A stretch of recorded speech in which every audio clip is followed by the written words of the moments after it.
welcome Paul to another edition of Message from America. And there's obviously a lot happening over in the United States at the moment, and in particular, obviously, this Hurricane Irma. And just cross to you for the latest on what you see there, and also from the point of view of how the federal government has been responding to this major threat that's looming off the eastern coastline. Well, thanks for having me, Selwyn. I guess the theme of this week is flirting with disaster. And I say that because, we had Hurricane Harvey last week, which is now in the middle of its recovery phase. It caused, they estimate, about $150 billion worth of damage. The federal government has offered $7.5 billion in disaster relief, but obviously that's a big gap between the total amount of damages that's going to have to be recouped somewhere. And now Irma, which is a far stronger storm than Hurricane Harvey was. Hurricane Harvey was a Category 3. That means that it had sustained winds of up to 140 miles an hour.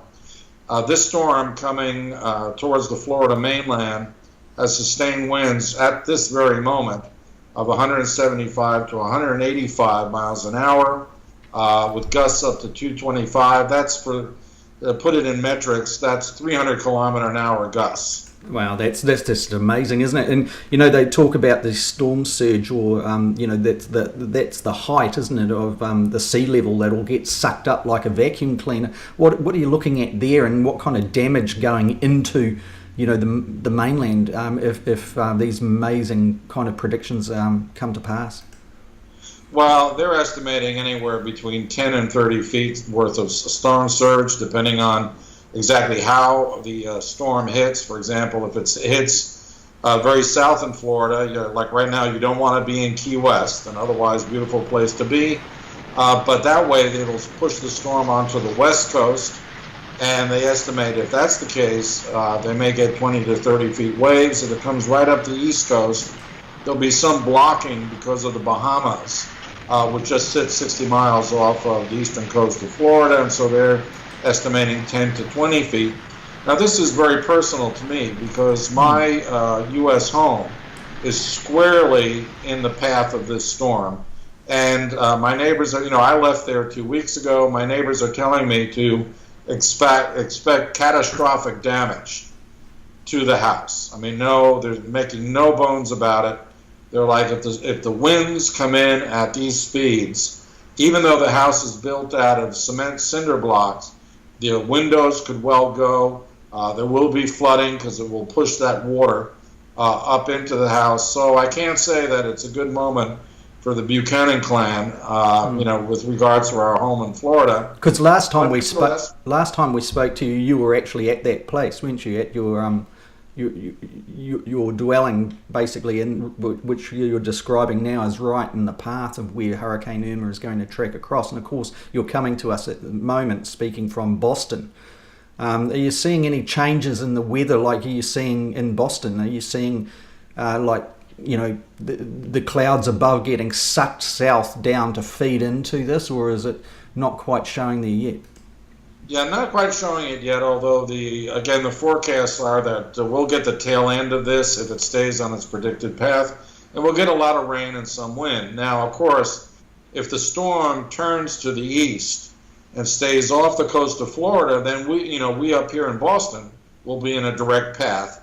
Although it should soften as it hits colder and colder water and diminish in strength, or at least that's what we're hoping.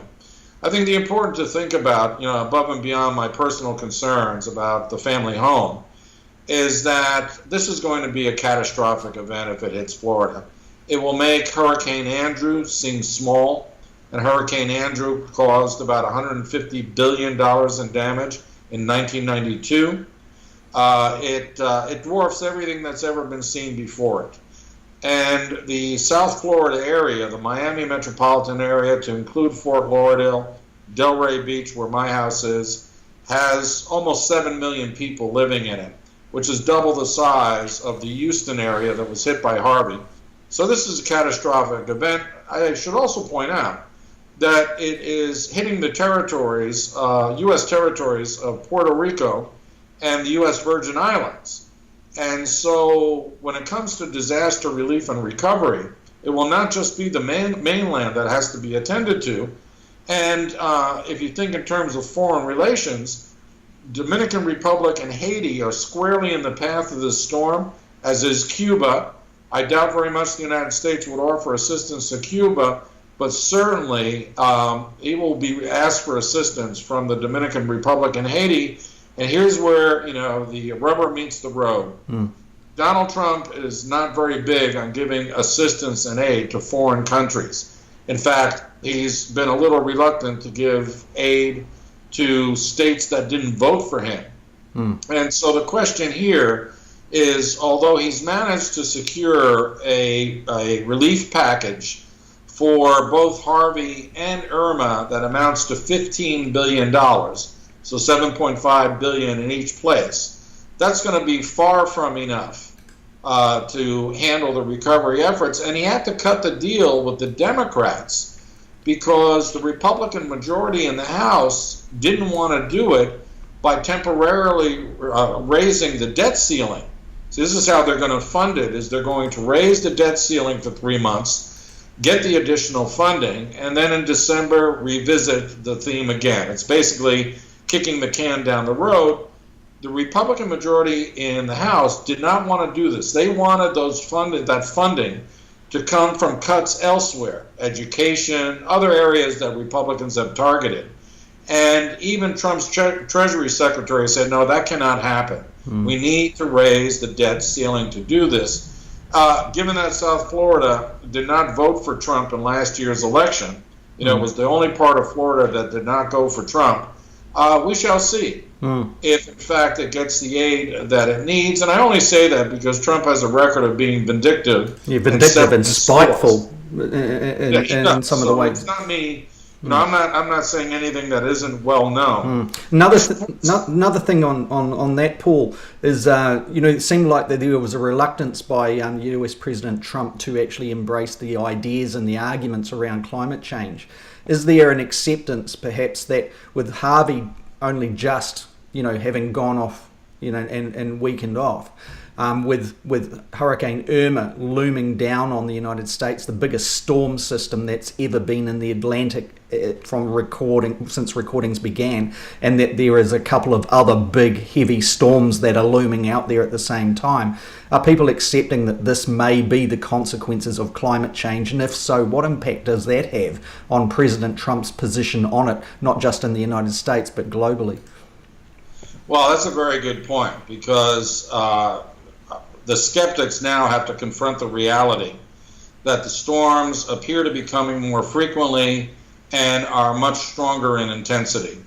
So if President Trump continues to think that this is a Chinese hoax, he'll be disabused of that pretty soon, because, as you just said, there's another storm in the Atlantic, Hurricane Jose, that right now is a Category 2. It's about 500 miles behind Irma, and God forbid that storm also take aim at the U.S. eastern seaboard.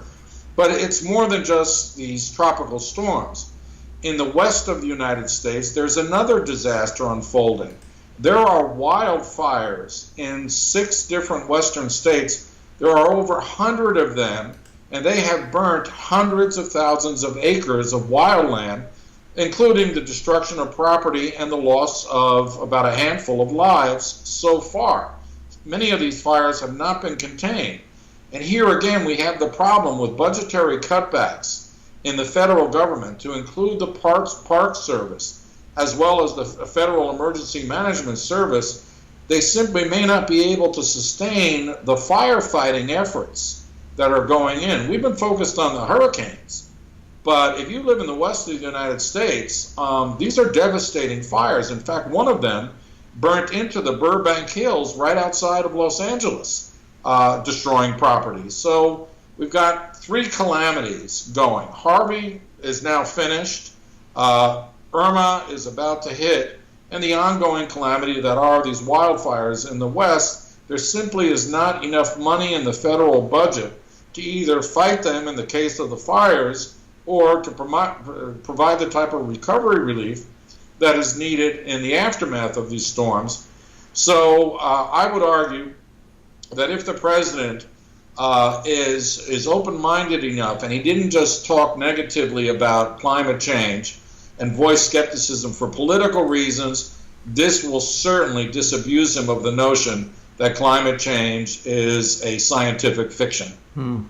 One of the other things that is coming through from what I can see from this end of the world, Paul, is that the impact that Hurricane Harvey had on Houston in particular wasn't just that it was a huge storm system, obviously a powerful storm system, but it was that the infrastructure hadn't been put in place to provide the adaptation to such storms tracking through that part of the United States.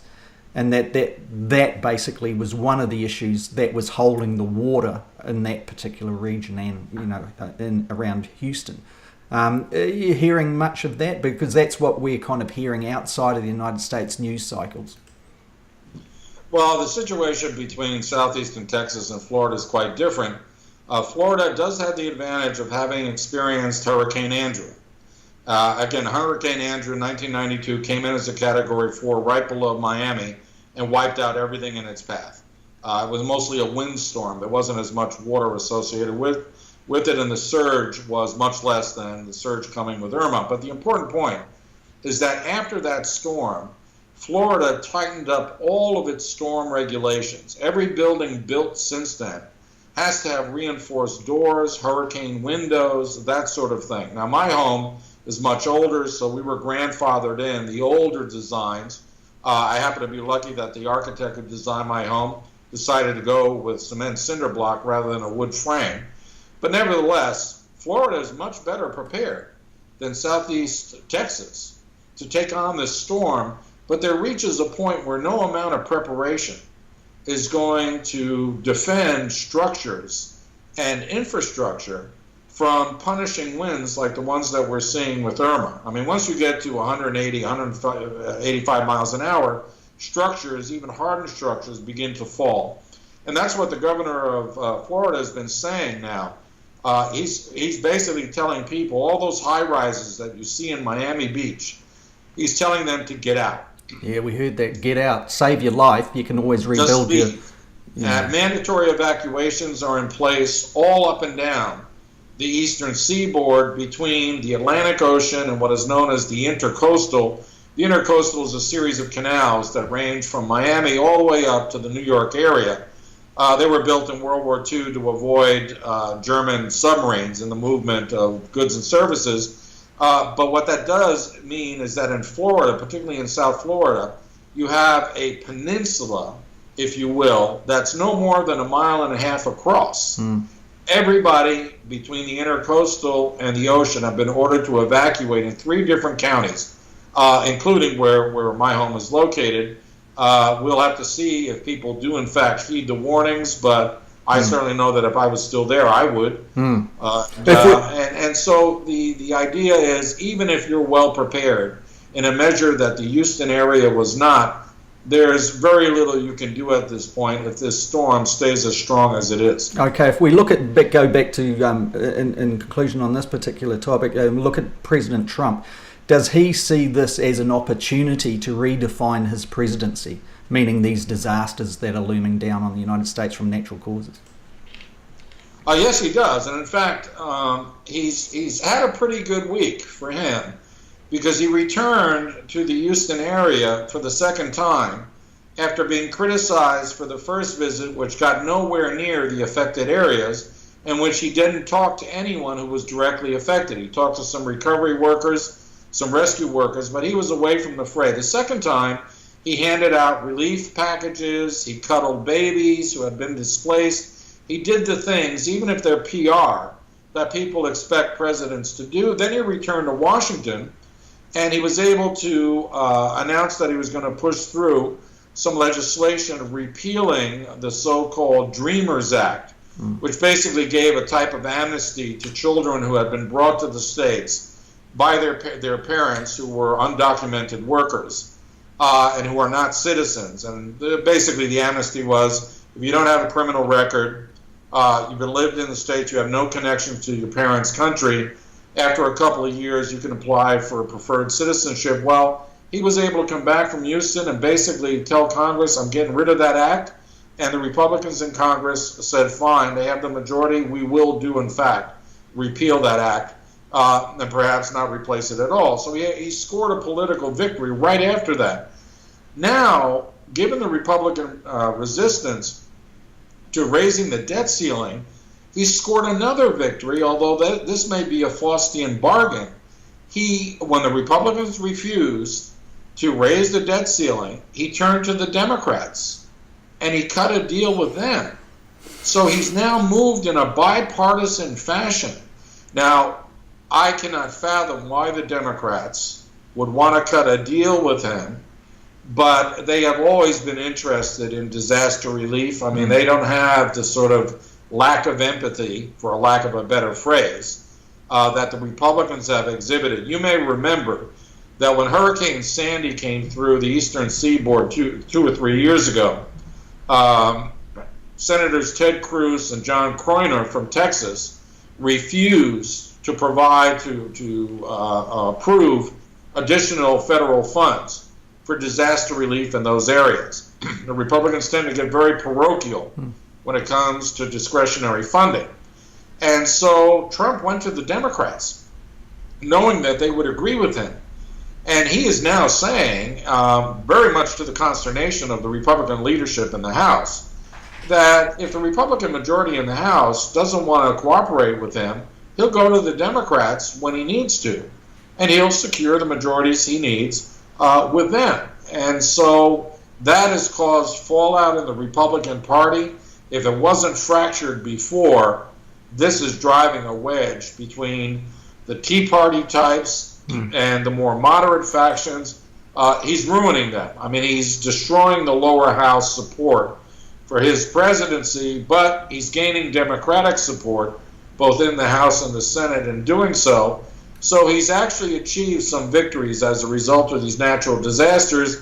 But again, depending on how the recovery goes, depending about whether the loss of life and the wildfires, as well as these tropical storms, does not, go to very large numbers, he can ride high on this.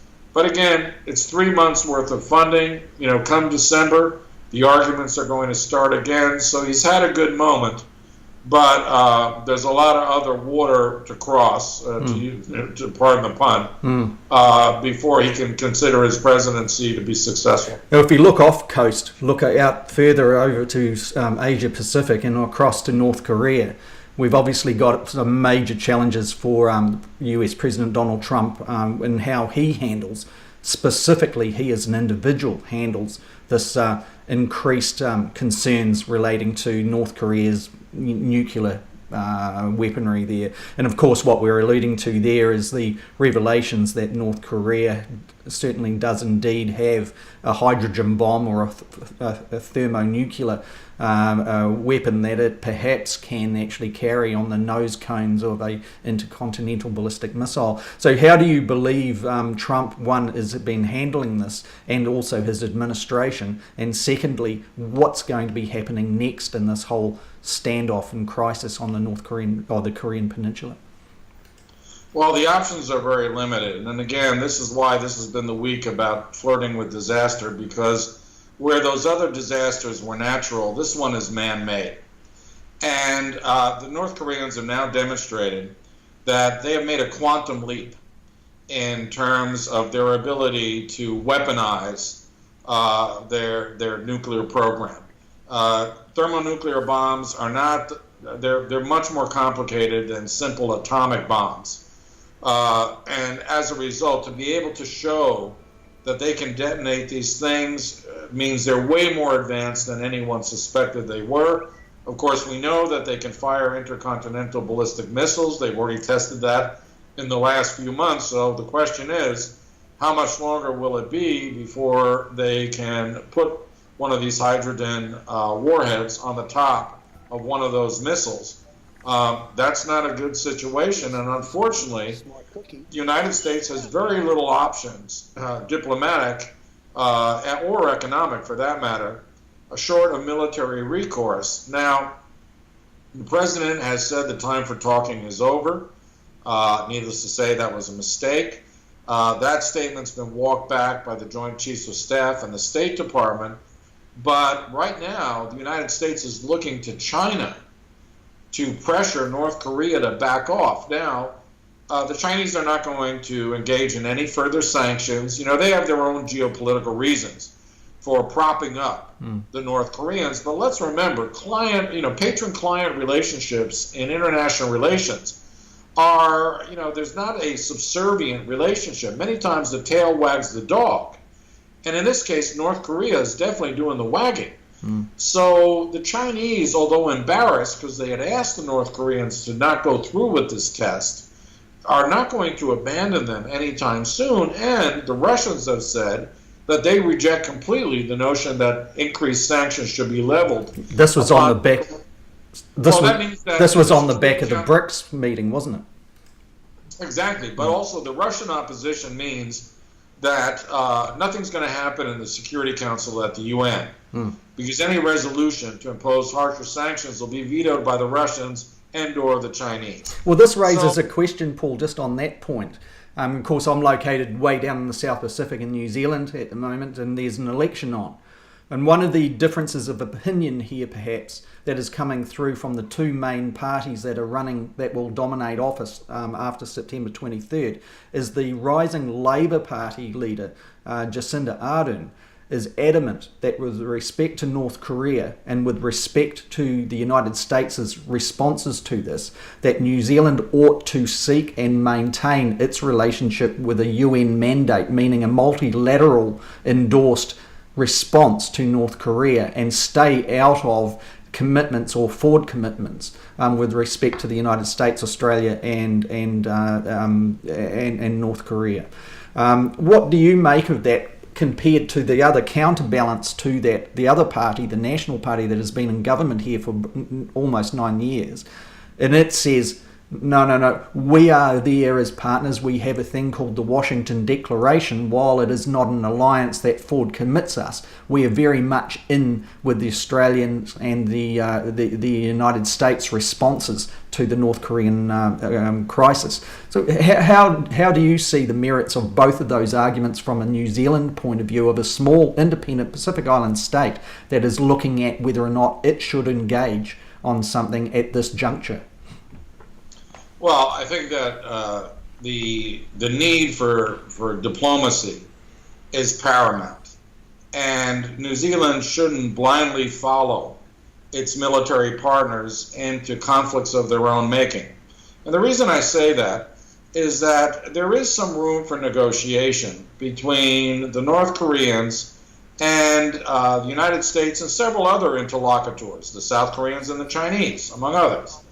The problem here is that, on the one hand, there seems to be this sense that the only negotiations that can occur between Trump and Kim Jong-un.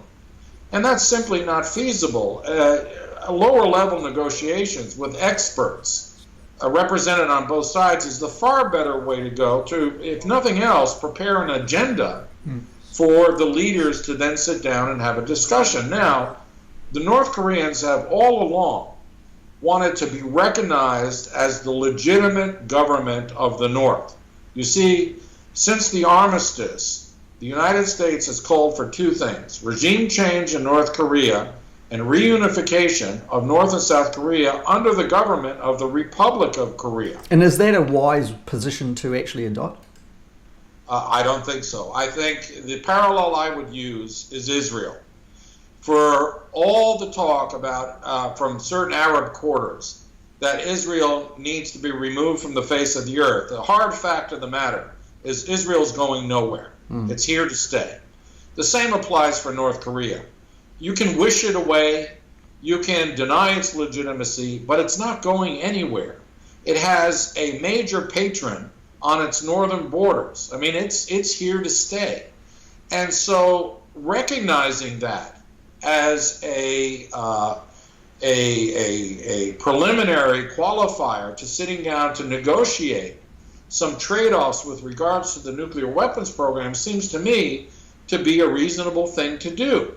Now, the North Koreans are going to push hard. See, they think they have the advantage right now because what they've seen is that Trump is all about bluster and bullying. And if they call his bluff, as they did a few weeks ago, he seems to back down. So they want a removal of all U.S. forces from South Korea. Well, that's not going to happen. They want a removal of all U.S. maritime assets from the East China Sea. That's not going to happen. But they do want recognition of their regime as the legitimate government of the North. That could happen. That's something, that's a concession that the United States can give, again, even as a precondition to more serious talks about nuclear weapons. Now, my understanding from scholars of North Korea, they are pretty unanimous in saying these guys will never give up their nuclear weapons. That remains to be seen. Again, it's not just the United States who's worried about them. The Chinese, for example, are increasingly worried about the radioactive fallout from this nuclear test program. Apparently, they're starting to see radioactive increases on their border near the testing sites. Well, that's a whole new incentive for China to actually do something about that. Perhaps pull in five-nation talk type of ideas again, like we saw back in the 2000s. That would be an interesting kind of development if that's pushed even stronger. We're not hearing down in Australia and New Zealand, we're not hearing a lot about that particular angle. So that's obviously one that the Chinese could play. Well, and also, I think that that's a role that New Zealand could play. You see, the five-party talks were useful in delaying the North Korean nuclear program at that time. And in fact, Winston Peters was the foreign minister at the time and was able to broker a deal by which Japanese bunker oil was sent to North Korea in exchange for their dismantling of some of their missile sites, their missile testing sites. So those were concrete things that were accomplished through the five-party talks. And if I was an advisor to the Labor Party, given the tone of its leaders' comments about this issue, I would start talking about resuming the five-party talks in order to see if a replication of the successes of 10 years ago could be accomplished now. Yeah, because I remember at the time it was very specific. I was up in Seoul at the time reporting, and the Prime Minister of New Zealand, Helen Clark, at that time was up there too. And there was a significant meeting. This is immediately prior to the five-nation talks developing. And there was a meeting that was called between Helen Clark, the Prime Minister of New Zealand, and Henry Kissinger, who obviously had no official role to play there, but was seen as an envoy of the then US President George W. Bush. And it was on the basis of that and meetings that the New Zealand Prime Minister had later with the Chinese and with the South Koreans that started the ideas of getting that five-nation talks going together. So sometimes, I pick up your point, that sometimes a small independent country with perhaps high ideals and currency in the anti-nuclear movement can have some sort of brokerage role at getting things started. An interesting time here from the point of view that if it looks like at this stage the Labour Party will be in the box seat to form an election here, and it will be hungry to get a defining difference between where it has been on foreign policy and particularly where its predecessor, if that comes to pass, the National Party has been in the last 9 years. But this is obviously a small part of the Pacific, but certainly the ratcheting up of the security concerns relating to North Korea, it puts a doubt perhaps in some people's minds that deterrence actually works from the point of view of when you've got what could be labelled a rogue state that seems undeterred from the point of view of fear of actually being blasted off the face of the earth should it actually fire one of these things. And I just wonder whether or not this angle that you've raised here is one of the soundest ways of getting the engagement going, where there's a pull back from that red line, if you like. Well, the key is to ensure the North Korean regime's survival. Maybe unpleasant to say so. They're obviously an authoritarian and quite unpleasant regime.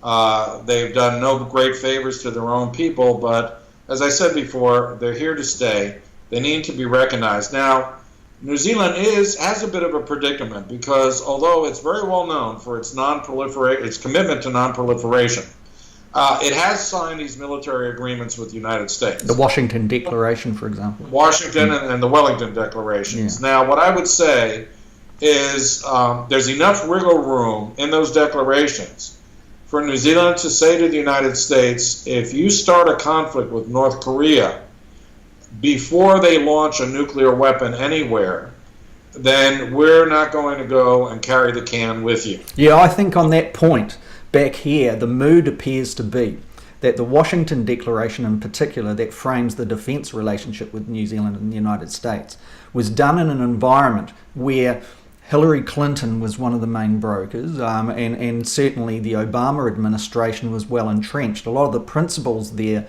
are on the basis of that administration's foreign policy.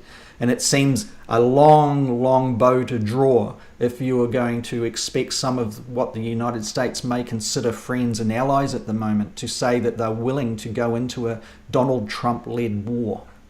If the diplomacy opportunities are not taken up, are not exhausted before that more catastrophic option is deployed, I don't see that there's going to be an appetite in these countries outside of the United States, Australia aside, to actually get involved, considering the President's positions and his responses that are more inflammatory and retaliatory. But that's the mood, I would say, and underline outside of here. Is that something that the United States citizenry would be picking up, considering the position that is developing on the Korean Peninsula? Well, I think right now the assumption is that everybody views the situation with North Korea the way the United States does. And even though Trump is an extreme example of the sort of bullying approach to the North Koreans, most Americans, both scholars as well as lay people, seem to believe, well, the North Koreans are simply in the wrong, they're acting insane, we need to deal with them. The trouble with that is that doesn't capture the reality of the complexities of the North Korean regime. Again, we need people who speak Korean, who understand, these complexities, in order to be able to craft some sort of response to them. And I haven't really seen, of course, this is through the mass media and whatnot, anything even closely resembling a sophisticated analysis of how to do something in a non-military way that may assuage the North Koreans' fears that the United States is going to attack them. And here's the rub for us. Obviously enough, if the North Koreans launch a nuclear-tipped missile at anybody, then the international community will coalesce around the United States in its military response to them. That's simply unacceptable behavior. And New Zealand will certainly join a multilateral response against them. Yeah. But here's the problem. The best military strategy for the United States, if it sees that the North Koreans are in fact going to put a live missile into a tube and try to fire is preemptive. Is to preempt them. Yeah. If they preempt them, they'll do so conventionally. They are not going to break the nuclear threshold. They have conventional munitions that can target the missile launcher sites. But the United States will start that war.